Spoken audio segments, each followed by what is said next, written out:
మరి ఇంత సమాజం గురించి ఆలోచించే మీరు మూఢనమ్మకాలు పోవాలనే ఆలోచన ఉన్న మీకు ఇబ్బంది జరిగినప్పుడు అంటే కొన్ని ఎదురుదాడులు ఎదుర్కొనవలసిన వచ్చినప్పుడు మీరు కొన్నిసార్లు ఏమంటారు అవతల వ్యక్తి విశ్వాసాన్ని దెబ్బతీసేటట్టు మాట్లాడినప్పుడు వాళ్ళలో ఉన్నటువంటి కోపం మీ మీద దాడి జరిగినప్పుడు మీ అమ్మ తల్లి ఆవేదన వేరే ఉంటుంది, భార్య ఆవేదన వేరే ఉంటుంది, కొడుకు బాధ వేరే ఉంటుంది. అయ్యో మా నాన్న కొడుతున్నారే, అసలు వాళ్ళ ఫీలింగ్ ఏంటి? చాలా హారబుల్ బ్రదర్. నేను రోజుల తరబడి గ్రామాల్లో పల్లెల్లో తిరిగేవాడిని, నెలల తరబడి కుటుంబానికి దూరంగా ఉండేవాడిని. నేను బాల్యం నుంచి ఎదుగుతూ ఉన్న క్రమంలో ప్రతి సందర్భంలో ప్రతి ఉద్యమంలో నా పాత్ర నేను పోషిస్తూ సమాజంలో భాగమై బతుకుతూ వచ్చేసిన. ఈ క్రమంలోనే పెళ్ళిని కూడా కులం లేకుండా, కట్న ప్రస్తావన లేకుండా, ముహూర్తాలు లేకుండా, ఆచార వ్యవహారాలతో సంబంధం లేకుండా ఆదర్శ వివాహం, దాన్ని ఆదర్శం అనే కంటే ఒక వివాహం అంతే, దాన్ని ఆదర్శం అంటే మళ్ళీ నాకు నేను డబ్బా కొట్టుకున్నట్టు అయితే. సో పెళ్ళి చేసుకున్నాం. అప్పుడే నేను నా జీవిత భాగస్వామికి చెప్పాను, నా వ్యూ ఇది, నా జీవన విధానం ఇది, నా ఆలోచనలు ఇవి, వీటితో మీరు కలిసి ప్రయాణిస్తానంటే మీ వ్యక్తిగత స్వేచ్ఛ, మీ గౌరవానికి ఎక్కడ భంగం వాటిల్లదు, కలిసి జీవించాలనుకుంటే మీరు చెప్పండి అన్నాను. అలా ఆమె యాక్సెప్ట్ చేసింది కాబట్టి ఆమెతో నాకు పెద్ద బాధ లేదు. అలాగే మా పిల్లలు బైబర్త్ ఉగ్గుపాలతోనే, మేము మా ఆలోచనతోనే మా కడుపులోనే పుట్టారు కాబట్టి మా దారిలో వాళ్ళని పెంచుతున్నాము. మాకంటే బాగా లోతుగా ఆలోచిస్తారు, అప్డేటెడ్గా ఉంటారు, చలాకీగా ఉంటారు, క్రియేటివ్గా ఉంటారు. సరే మా పిల్లలు మాకు గొప్ప కావచ్చు, మాకంటే గొప్పగా బయట వాళ్ళు ఎంతోమంది ఉండవచ్చు. కానీ మా అమ్మ మాత్రం చాలా సఫర్ అయింది. భక్తులుగా ఉన్న మా తమ్ముడు సఫర్ అయ్యాడు, మా బంధువులు సఫర్ అయ్యారు, నాకు ఆశ్రయం ఇచ్చిన వాళ్ళు ఇబ్బందికి గురయ్యారు, నా దారిలో ఉండి షేర్ చేసిన వాళ్ళు అవమాన పాలయ్యారు. మా భార్యా పిల్లలు మెంటల్లీ వాళ్ళు చాలా స్ట్రాంగ్ కాబట్టి ఇలాంటిది ఒక సంఘటన ఎప్పుడైనా జరిగినా ఎలా ఉండాలనేటువంటి ఒక ఉన్నత మెచ్యూరిటీ ఉంది కాబట్టి అలా బిహేవ్ చేస్తారు. ఒక దశలో బెయిల్ వచ్చేటప్పుడు రేపు బెయిల్ విడుదల అవుతుంది అనుకున్న 15 రోజులకి, కానీ వాంటెడ్లీ దాన్ని ఆపేసినప్పుడు మా ఆవిడ వచ్చి నాకు పుస్తకాలు ఇస్తూ, ఇంకా 14 రోజుల వరకు రాకపోవచ్చు, ఏదో ఒక ఉద్యమ యాత్రకు వెళ్తున్నావు అని అనుకుంటాను, నువ్వేం అధైర్యపడకు, మీ అమ్మను నేను మా అమ్మలాగా చూసుకుంటున్నాను, నువ్వేం టెన్షన్ పడకు, జై ఇన్సాన్ అని చెప్పింది. అలా మళ్ళీ 30 రోజుల తర్వాత మళ్ళీ 14 రోజులు పొడిగించబడ్డప్పుడు అప్పుడు కూడా అలాగే చెప్పింది. అమ్మ ఏమన్నది అసలు? అమ్మ అయితే కన్నీరు మున్నీరు అయింది. ఆమె దేవుళ్ళని మొక్కుతుంది కదా, దేవుళ్ళని పొలు తిట్టింది. నేను ఇన్ని దీపాలు పెట్టినా కాదరా అని దేవుళ్ళని తిట్టింది. మేము దేవుళ్ళతోటే ఉన్నాం కదరా, మా జోలికి ఎందుకు వస్తారా, నా కొడుకు ఏమన్నారా మిమ్మల్ని అని చెప్పి ఉత్సాసాడని కూడా తిట్టింది.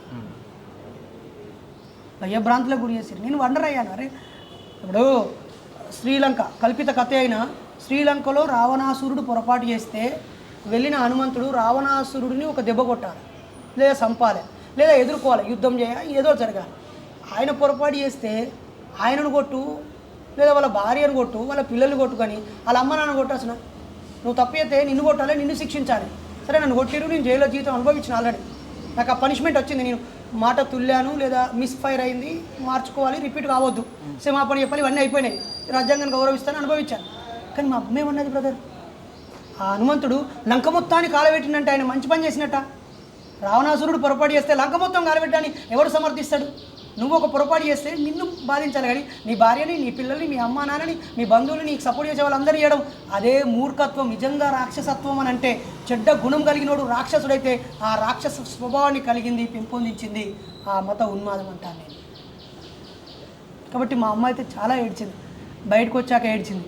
కానీ ఆ ఏడుపంతా నా పిహెచ్డి అయిపోయాక ఉస్మానియా యూనివర్సిటీ అత్యున్నత చదువు డాక్టర్ ఆఫ్ ఫిలాసఫీ ఇచ్చిందమ్మా అని ఆమె కాలకాడ పెట్టి దండం పెట్టినప్పుడు మళ్ళీ ఏడ్చింది.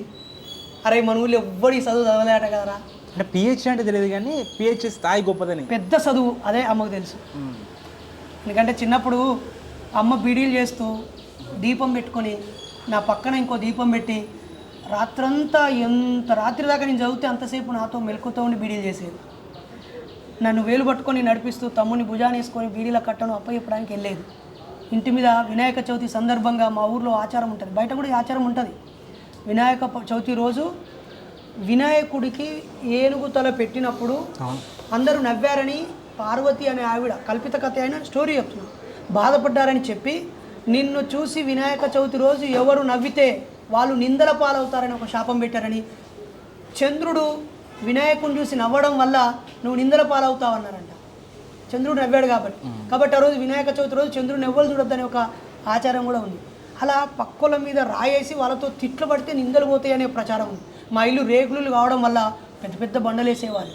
అప్పటి నుంచే వినాయకుని చవితి రోజు ఇంటి మీద రాళ్ళేసేటోళ్ళు డబేల్ అంటూ ఉంటే అదురు పడుతూ ఉంటే అమ్మ మా ముగ్గురిని తనకు పట్టుకొని ధైర్యంగా ఉండు బిడ్డ అని చెప్పేది.